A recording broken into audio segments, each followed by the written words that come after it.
ભેટી ભેટીને રડે છે. કહ્યું તૈયાર કરો, રથ તૈયાર કરો.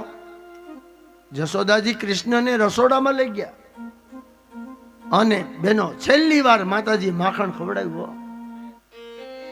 લે કૃષ્ણ, હવે તો કદાચ માં દીકરો ભેગા થાય ન થાય. આજ ભગવાન બહુ રડે છે. ભગવાને કીધું માં, તે મારી 11 વર્ષ 52 દિવસ સેવા કરીને તારા ઋણમાંથી કોઈ દી નહીં મુક્ત થાવ. જગતમાં મળશે બધું, પણ તારા જેવી મને માં નહીં મળે. જશોદા માગી લે, તારે શું જોઈએ? ત્યારે જશોદાએ કીધું હું તો માં છું અને હું શું માગું? પણ તું અહીંથી મથુરા જા અને દેવકી તને પૂછે કે ક્યારેય જશોદાએ માર્યો તો એમ ન કહેતો કે વેલણથી મારતી હતી. તો જશોદા દેવકી હું વિચારે? કહ્યું માં, તારા વેલણમાં પ્રેમ હતો, તારા ચીટિયા ભરતી ને તું એમાંય પ્રેમ હતો. છેલ્લી વાર ભગવાન જશોદાના હાથનું માખણ ખાઈ બહાર નીકળ્યા, સુંદર વસ્ત્ર આભૂષણ ધારણ કર્યા અને બેનો ગોકુળ છોડ્યા પછી ક્યારેય ભગવાન પાછા ગોકુળ આવ્યા જ નથી. હા, અને રથ તૈયાર કર્યો. દાઉજી, કૃષ્ણ, નંદ બાબા, ગોવાળો બધા બેઠા અને અક્રૂરજી રથ ચલાવે. તે ઓલી ગોપીઓ હતી ને એ રથની આગળ આવીને સૂઈ ગઈ. ક્યાં જાસ કૃષ્ણ? ધુતારા, કપટી, આમ અમને છોડીને ક્યાં જાસ? ભગવાને કીધું વ્રજાંગનાઓ ઉભા થઈ જાઓ ને મારો ને તમારો સંબંધ અહીં સુધીનો જ હતો. ત્યારે ગોપીઓ કે છે જયતી તે દિકમ. બહુ સરસ છે બેનો. જન્મના વ્રજ શ્રયત ઇન્દિરા શાશ્વત નહીં. હે કૃષ્ણ, તું હતો તો સ્વર્ગ હતું, તું હતો તો રડિયામણું હતું, અને તારા વિના તો હવે અમને ગોકુળ ખાવા દોડશે. હે કૃષ્ણ, દયતી દૃશ્યતામ દીક્ષુકા વધાવ. અરે આના કરતા અમને મારી નાખ. તારા વિરહમાં જુરી જુરીને મરવા કરતા અમને મારતો જા બાપ. એક ગોપી તો બોલી કે માખણ ખાતા તને નહોતું આવડતું, તેથી અમે તને ખવડાવતા રે. હે કૃષ્ણ, તું નાનો હતો ને અમારા ખોળામાં રમ્યો, તને માખણ ખાતા નહોતું આવડતું, અમે ખવડાવ્યું, અને ગોવાળોની ગાળો ખાતો તેથી અમે છોડાવતા. નાથ, અમારી યારે પ્રેમની ભાષા બોલી, મીઠું મીઠું બોલ્યો અને અમને બધાને ફસાવી, અને હવે તું હાલતો થયો કપટી ધુતારા. બહુ સરસ. મોરારી બાપુ 9 દિવસ સુધી આ ગોપી ગીત ઉપર બોલ્યા હતા બેનો. અંતમાં ભગવાને શું કીધું ગોપીઓએ?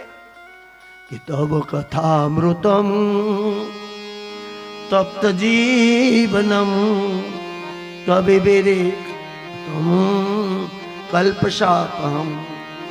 હે કૃષ્ણ, તારી કથા એવી છે, અમારા પૂર્વજોના ઋણમાંથી મુક્તિ અપાવી દે, અમારા પાપમાંથી અમને મુક્તિ અપાવી દે.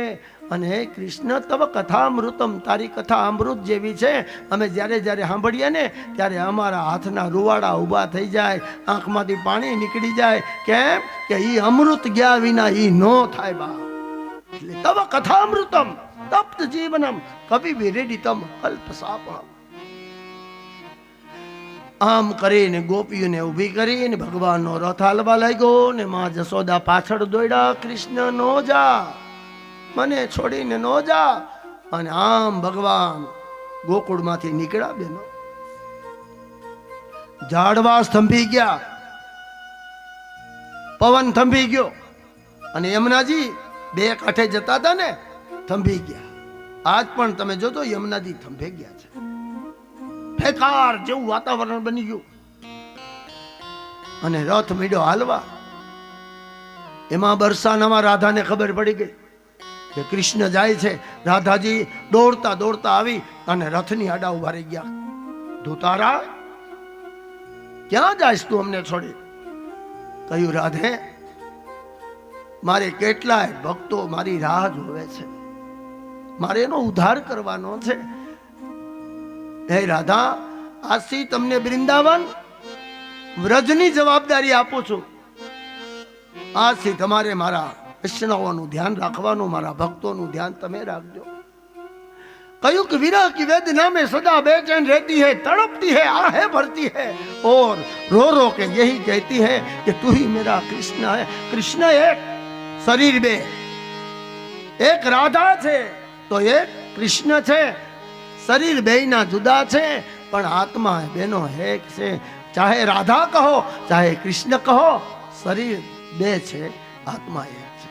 અને રાધાજીએ કીધું, ભલે કૃષ્ણ.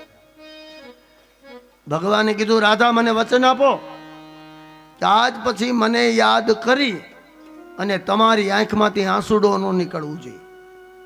રાધાજીએ વચન આપ્યું અને રાધાજીના આંખમાંથી બેનો ક્યારેય આંસુનું ટીપું ન નીકળ્યું. રુદિયો રૂવે ને માયલો ભીતર જલ્યો. આમ ભગવાન મથુરા આવ્યા, ઉતારે ગયા. કંસને સમાચાર આપ્યા અક્રૂરે કે તારું કામ કરી આવ્યો છું. અહીંયા યુદ્ધની મીડી તૈયારી થવા અને ઉતારેથી ભગવાન કે નંદ બાબાને કે બાબા અમે ફરવા જઈએ છીએ. દાઉજી ને ગોવાળિયા ને કૃષ્ણ મથુરાની બજાર તે સીધા વિશ્રામ ઘાટ ગયા. સ્નાન કર્યું, કપડા તો બીજા હતા નહીં. ન્યાય એક ધોબી કપડા ધોતો હતો.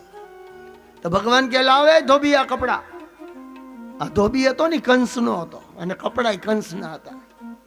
એ તો ધોકો લઈને ઉભો થયો કે હમણાં આવ્યા ગોવાળિયા ગોકુળમાંથી લાગો છો, આ કંસના કપડા છે, જતા રહો. કંસને વાત કરીશ ને તો મોતની સજા કરશે. કૃષ્ણે કીધું, દાવજી આ એમને માને એવો લાગતો નથી, ઉપાડો લાકડી. એ ધોબીને ઢીબો. આમાં કોઈ ધોબી હોય તો માફ કરજો, મારે કાંઈ અંગત કાંઈ છે નહીં. આમાં લખ્યું છે. હમણાં રાજકોટમાં કથા હતી ને તો એ ભાઈ 7 વાગે બહાર ઉભા રહ્યા. મને કે ધોબી યારે હું કાંઈ માથાકૂટ, મારે કાંઈ નથી. આ તો આમાં લખ્યું છે, ધોબીને ઢીબો નહીં, ધોબીને માર્યો. આ કયો ધોબી હતો? રામાયણ વાળો. ઈ એમ બોલ્યો તો સીતાજીને રામ હાચવે, હું ન રાખું. હા, અને રામે તેથી કઈ ન કીધું, પણ કૃષ્ણ અવતારમાં ઢીબી. કૃષ્ણ તો કૃષ્ણ છે. કપડા પહેર્યા ને કંસના, તે થાય કંસના કપડા. ભગવાન કે મોટા ભાઈ આ કપડા તો નથી થતા, કે હાલ દરજીની દુકાને. તો મથુરામાં દરજી આજે જાજા છે. એક દુકાને ગયા ને તો દરજી હામો ધોડ્યો, પધાલો પધાલો પધાલો મીડો કરવા. કેમ કે ખબર હતી ધોબીને માર્યો મને મારશે. અને ભગવાનને દુકાનમાં લઈ ગયો, મીડો માપ લેવા. ઘડીક પટ્ટી આમ કરે, ઘડીક આમ પટ્ટી કરે, ઘડીક ભગવાન આમ માપે. ભગવાન સમજી ગયા કે આ મારો ભગત લાગે અને જરકસી જામા સીવી દીધા. રાઠોડી મોજડી, માથે મુકટ, એમ વાંસળી, એવો કૃષ્ણ લાગે. ભગવાન ગયેલા, કેટલા પૈસા દેવાના? દરજી કે તમારા પૈસા હોય. હજી દરજી પોથી બાંધણું અમે કઈ લેવા જઈએ ને અમારી પાસે ન લઈએ, લેતા નહીં, નકર ધોબી જેવું થાય. પણ દરજીને ભગવાને આશીર્વાદ આપ્યા કે એક જ હંચો લઈને ઘરે બેસજે, જા, તારા આખા કુટુંબનું ગુજરાન હું હલાવી. સમજો તો ગામડામાં એક જ હંચો હશે પણ આખું ગુજરાન એના ઉપર હાલે. આ ભગવાને કીધું શ્રી સવા એનું લાભ સવા, અને લાભ સવા એનું શુભ સવા. ખાલી દરવાજામાં લખવાથી કઈ ન થાય, એનો ઉપયોગ કરજો. શ્રી સવા એનું લાભ સવા અને લાભ સવા એનું શુભ સવા. આપણા ઘરે કોઈ આવે ને તો આપને લાભ થવો જોઈએ, પછી આવ્યો ને એનું શુભ થવું જોઈએ. એટલે આપણે દરવાજામાં લાભ અને શુભ લખીએ છીએ. પછી તો ભગવાનને બધાએ વસ્ત્ર આભૂષણ પહેર્યા અને મથુરામાં પાનના બીડા ખાધા. પાનની દુકાન હજી જાજી છે. હવેલી તમે જાઓ ને બીડું મળે ત્યાં પ્રસાદીમાં. એમાં ઓલી 18 રંગ વાંકા, હાથમાં ચંદનનો વાટકો, કુબજા. કંસને લેપ કરવા જતી હતી તો ભગવાનને જોઈ ગઈ. કર્યો કંકુ ચંદન વાળો આંગળી અને કર્યો કપાળમાં ચાંદલો. ભગવાને કુબજાના મનોરથ પૂરા કર્યા. એવી કુબજા બનાવી હો. સુંદર રૂપ આપી દીધું ભગવાને. અને કુબજાના 18 દિવસ ભગવાને મનોરથ. બેનો ભાગવતમાં ઘણી બધી એવી કથાઓ છે કે વક્તાએ ત્યાં પડદો રાખી દેવાનો અને શ્રોતાને સમજાઈ જાય એવી રીતે